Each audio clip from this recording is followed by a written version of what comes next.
Well, good morning, kids. Pastor Al here. Nice to be with you again.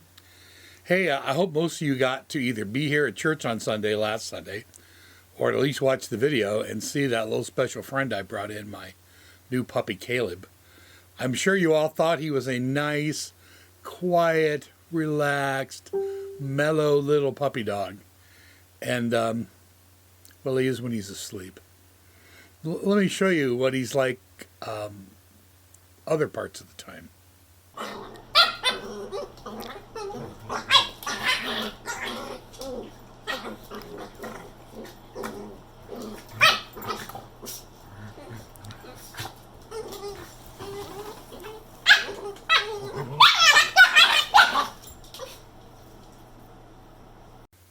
Yeah, he's been given the name Taz, short for Tasmanian Devil. Now, to be fair, the dog he's playing with, Ruff there, is his full brother, who's a year older, had the same parents, who his nickname is the Piranha because of his kind of piranha chop biting. But they play pretty rough with each other, and they actually seem to both like it. The problem has been is that the older dog, Quinn, likes to steal stuff from Caleb. Every time I give Caleb a toy or something to chew, within about 10 seconds, Quinn has stolen it from him, and he'll take it some part of the house that Caleb can't get to, or he'll run out the dog door and go hide it outside. It's a little frustrating to have your little baby puppy dog constantly get everything stolen from him. And I just got to say, there are dogs who like to steal things. Let me show you some other examples. White.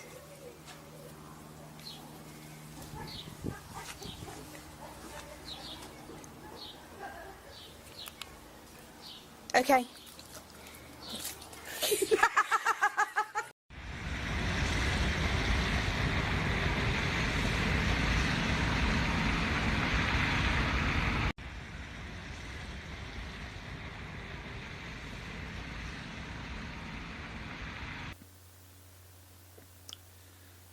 Yeah, it's kind of funny, huh? But why am I talking to you about dogs stealing stuff? Well, because with your parents and grandparents, we're starting a new series.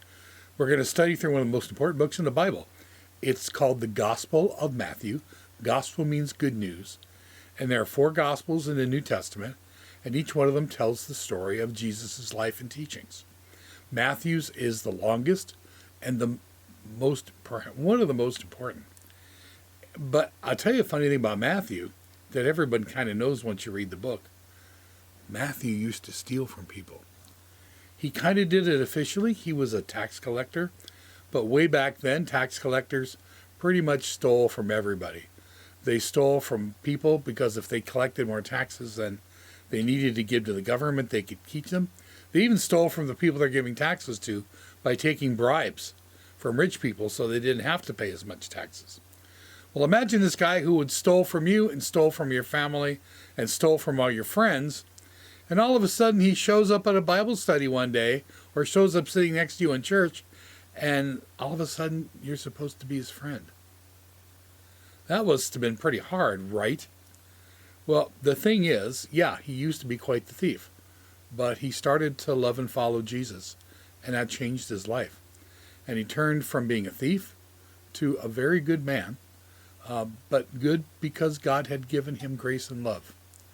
And because he was eventually accepted by the people around him, he followed Jesus, and he wrote this amazing book that teaches us so much about Jesus' life and how he loved and cared for people and what he taught.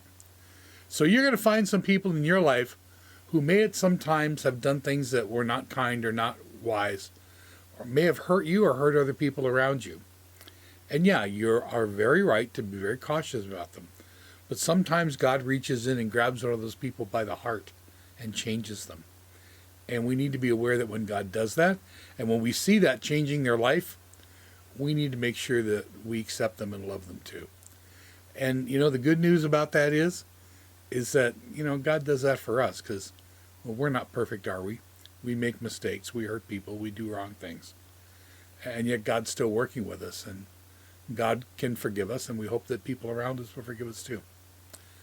So just remember, that there are people who do terrible things, do bad things, do the wrong things, but God changes their lives. Just like God will continually change our lives. And we need to make sure that we don't always judge them being the old person, that we accept that when you are loved by God, you can become a new person. And that's pretty cool. Hey, friends, glad to have you with me again this Sunday. Take care. Have a good week. We'll see you next Sunday again. Bye.